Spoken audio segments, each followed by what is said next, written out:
I want to tell you 3 stories about the power of relationships to solve the deep and complex social problems of this century. You know, sometimes it seems like all these problems of poverty, inequality, ill health, unemployment, violence, addiction, they're right there in one person's life. So I want to tell you about someone like this that I know. I'm going to call her Ella. Ella lives in a British city on a rundown estate. The shops are closed, the pub's gone, the playground's pretty desolate and never used. And inside Ella's house, the tension is palpable and the noise levels are deafening. The TV's on at full volume. One of her sons is fighting with one of her daughters. Another son, Ryan, is keeping up this constant stream of abuse from the kitchen. And the dogs are locked behind the bedroom door and straining. Ella is stuck. She has lived with crisis for 40 years. She knows nothing else, and she knows no way out. She's had a whole series of abusive partners, and tragically, one of her children's been taken into care by social services. The 3 children that still live with her suffer from a whole range of problems, and none of them are in education. And Ella says to me that she is repeating the cycle of her own mother's life before her. But when I met Ella, there were 73 different services on offer for her and her family in the city where she lives. 73 different services run out of 24 departments in one city. And Ella and her partners and her children were known to most of them. They think nothing of calling social services to try and mediate one of the many arguments that broke out.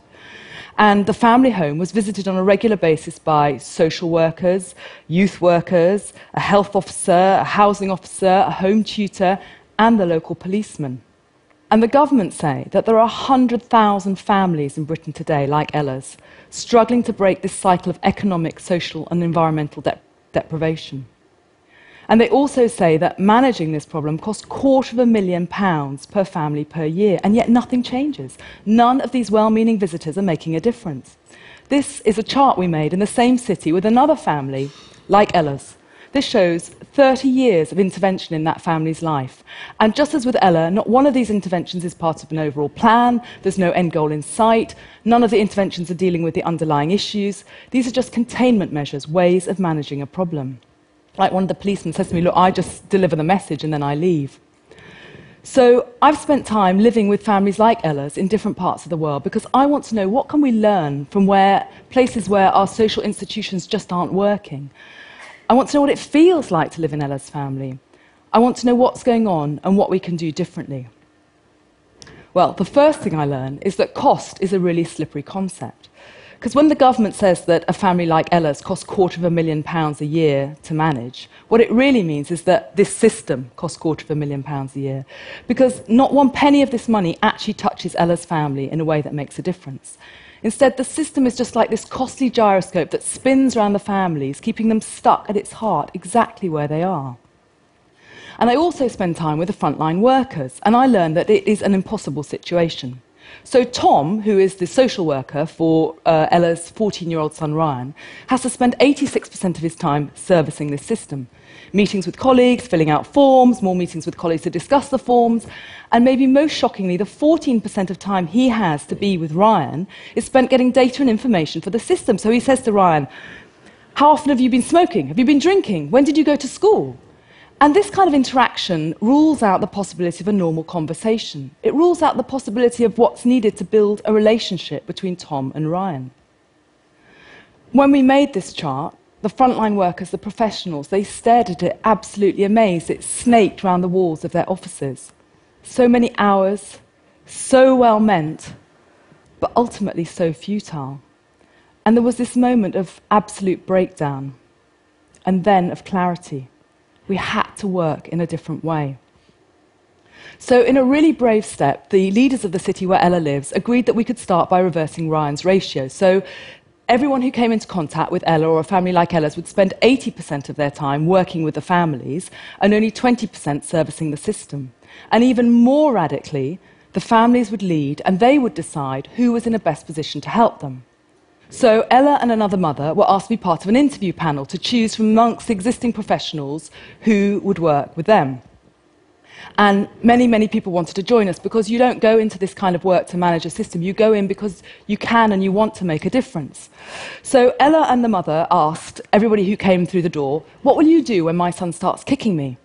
And so the first person who comes in says, well, I'll look round for the nearest exit and I will back out very slowly, and if the noise is still going on, I'll call my supervisor. And the mothers go, "You're the system, get out of here."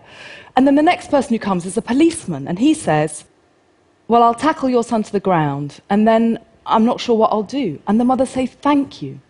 So they chose professionals who confessed they didn't necessarily have the answers, who said that, well, they weren't going to talk in jargon, they showed their human qualities and convinced the mothers that they would stick with them through thick and thin, even though they wouldn't be soft with them. So these new teams and the families were then given a sliver of the former budget, but they could spend the money in any way they chose. And so one of the families went out for supper. They went to McDonald's and they sat down and they talked and they listened for the first time in a long time.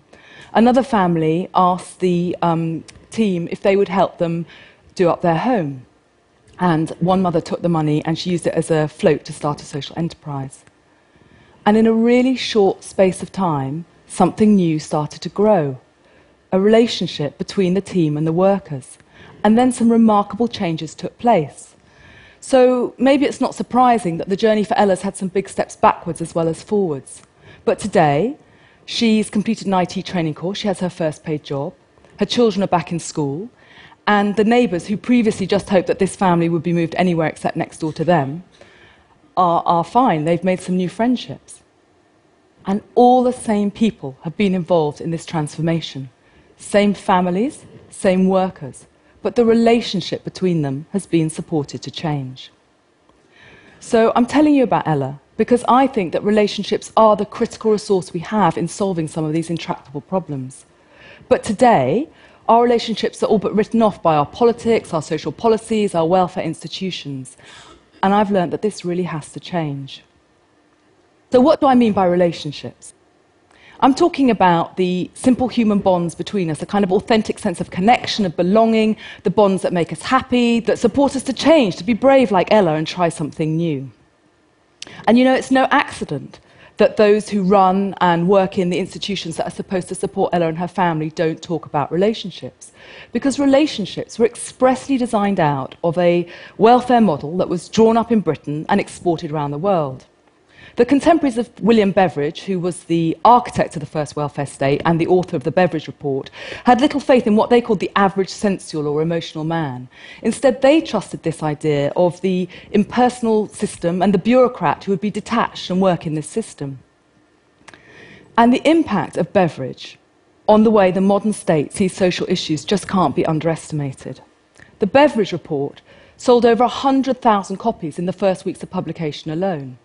People queued in the rain in a November night to get hold of a copy, and it was read across the country, across the colonies, across Europe, across the United States of America, and it had this huge impact on the way that welfare states were designed around the globe. The cultures, the bureaucracies, the institutions, they are global, and they've come to seem like common sense. They've come so ingrained in us that actually we don't even see them anymore. And I think it's really important to say that in the 20th century they were remarkably successful, these institutions. They led to longer lifespans, the eradication of mass disease, mass housing, almost universal education. But at the same time, Beveridge sowed the seeds of today's challenges. So let me tell you a second story. What do you think today is a bigger killer than a lifetime of smoking? It's loneliness. According to government statistics, one person over 60, 1 in 3, doesn't speak to or see another person in a week. One person in 10, that's 850,000 people, doesn't speak to anyone else in a month. And we're not the only people with this problem. This problem touches the whole of the Western world. And it's even more acute in countries like China, where a process of rapid urbanization, mass migration has left older people alone in the villages. And so the services that Beveridge designed and exported, they can't address this kind of problem. Loneliness is like a collective relational challenge, and it can't be addressed by a traditional bureaucratic response. So some years ago, wanting to understand this problem, I started to work with a group of about 60 older people in South London where I live. I went shopping, I played bingo, but mainly I was just observing and listening. I wanted to know what we could do differently. And if you ask them, people tell you they want two things. They want somebody to go up a ladder and change a light bulb, or to be there when they come out of hospital, they want on-demand practical support. And they want to have fun. They want to go out, do interesting things with like-minded people, and make friends like we've all made friends at every stage of our lives. So we rented a phone line, hired a couple of handymen, and started a service we called Circle. And Circle offers its local membership a toll-free 0800 number that they can call on demand for any support. And people have called us for so many reasons. They've called because their pets are unwell, their DVD's broken, they've forgotten how to use their mobile phone, or maybe they are coming out of hospital and they want someone to be there. And Circle also offers a rich social calendar. Knitting, darts, museum tours, hot air ballooning, you name it.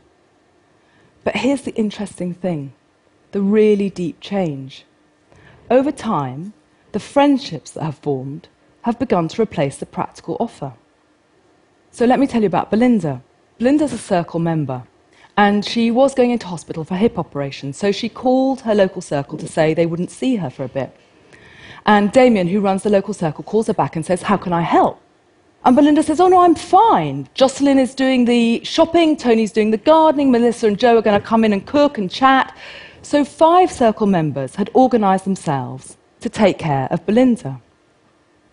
And Belinda's 80, although she says that she feels 25 inside, but she also says that she felt stuck and pretty down when she joined Circle.